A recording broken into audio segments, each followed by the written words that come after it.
بسم الله الرحمن الرحيم والفجر وليال عشر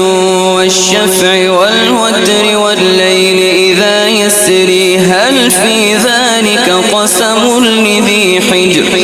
ألم تر كيف فعل ربك بعاد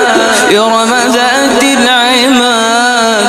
التي لم يخلق مثلها في البلاد وثمود الذين جابوا الصخر بالواد وفرعون ذي الأوتاد الذين طغوا في البلاد فأكثروا فيها الفساد فصب عليهم ربك سوط عذاب إن ربك لبالمرصاد